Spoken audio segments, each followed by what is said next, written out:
I can fix her. No words have ever been more false. No words have ever been more desperate. No words have ever been soaked with more shamelessness than those ones. And no words have ever been more relatable. In all our friend groups, we have that one mate that's just punchable. I mean, they're so pathetic to always go after the same girl who tells him she's going to mess him around and does so over and over and over again, making you want to step on his head and crush him like Annie did to Petra. Well, that got dark.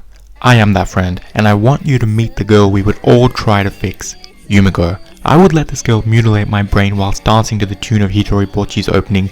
Who fucking greenlit this anime? Because after watching it, only 4 words come to my mind. What the actual dick? This show's weird, man. It's really just weird. Don't get me wrong, we've all seen weird shit while sitting in the back of our classroom on our devices. 2 girls, 1 cup, 1 man, 1 screwdriver, Akisora, Umaru-chan, Europe at the last battle, but nothing compares to just how strange this one is. The setting is, there's a prestigious academy for the children of the wealthiest people in Japan. If you want to get ahead at this school, you're not supposed to do things like succeed academically or succeed in sports. Get that useless shit out of here. You gamble all the time. Just like how you can get ahead by gambling, you can go down by gambling. I mean literally go down. Where's the school been my whole life? I really could have used it when I was growing up. Best girl Yumiko transfers to this school and she seems like a nice and ara type person. Not a surprise since her voice actor is literally Shinobu, but has more issues than a redo of Healer Fan. One thing I realized whilst watching this anime is that it's a show for fucking weirdos, which is why I like it so much. Every single thing is exaggerated. The facial expressions, the dialogues, the setting, even the animation. No one can point to this anime and say, oh yeah, it looks like a nice comfy afternoon watch. I mean, Best Girl has an orgasm every time the word gambling pops up, embodying the phrase that it's not an addiction if you enjoy it. The reason I said I would let this girl run a tractor over my face and crush my body with her legs is because I have a problem.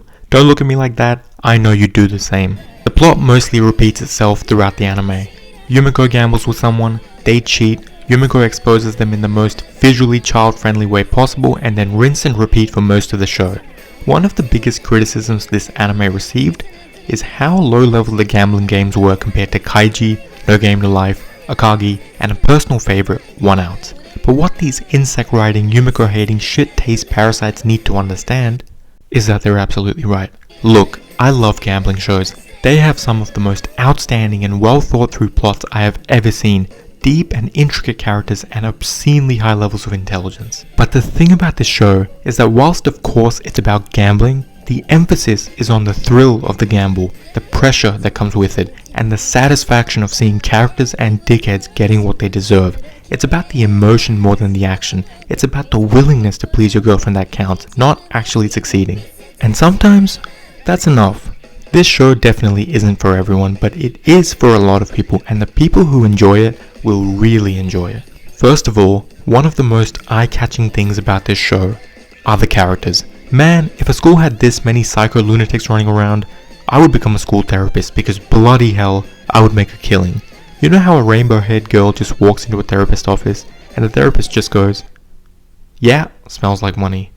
That. What I really mean by eye-catching is that Studio Mappa went all out to make the creepiest version of your ex-girlfriend without actually putting any effort into her backstory.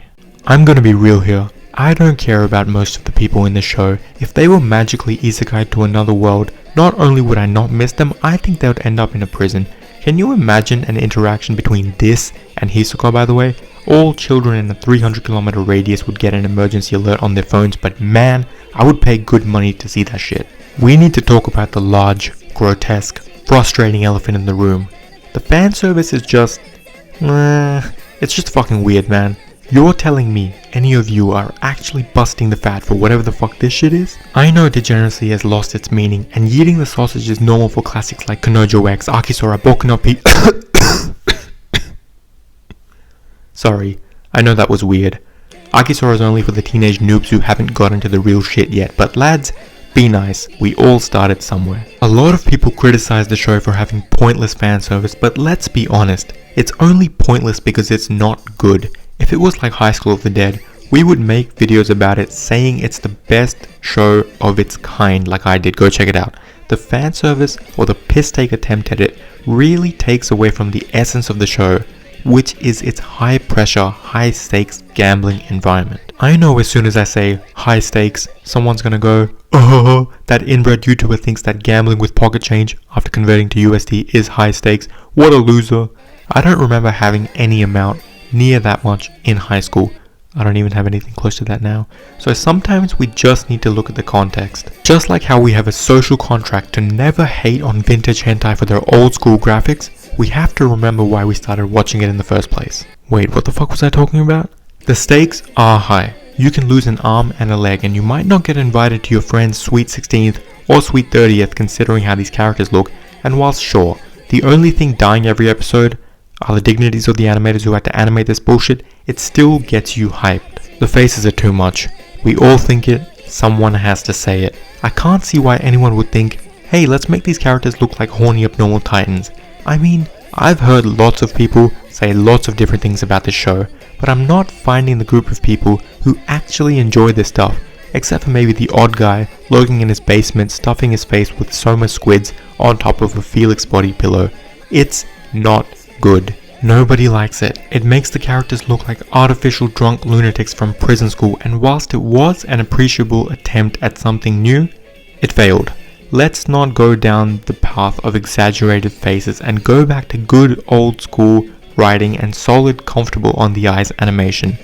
Maybe a focus on the complexities of the gambling games could be a good way to get back on track, and a focus towards competing against high level gambling shows like Kaiji could elevate the show. But despite this, it's possible that the core audience doesn't actually want that. In spite of all the faults I listed, why is this show still so goddamn popular? Because it's fun as fuck to watch. Almost everybody that watches it will feel something out of the ordinary. They might feel creeped out, weirded out, they might feel like they're going on a psychedelic roller coaster, or they might just feel like they downed a bucket of coke and sprinkled it with 100 Mentos. This show is fucking fun. Yeah, some of the scenes are exaggerated, but sometimes it can be hilarious. We know the plot is the same all throughout the anime, but that's like saying One Piece is too long. Do you really not want more of a good thing? You didn't think you'd hear One Piece and Kakegurui described together, did you? Sometimes we want strange animes. Sometimes we're not in the mood for Super Saiyan 69 or, oh, poor baby has superpowers and can heal forever, how sad. Sometimes we really do just want a psycho bitch to throw us into a wall as we shout. At the end of the day, this was at least the most fun anime I've ever seen, and it leaves us with the words many other anime can't dream of leaving us with. What the fuck did I just watch?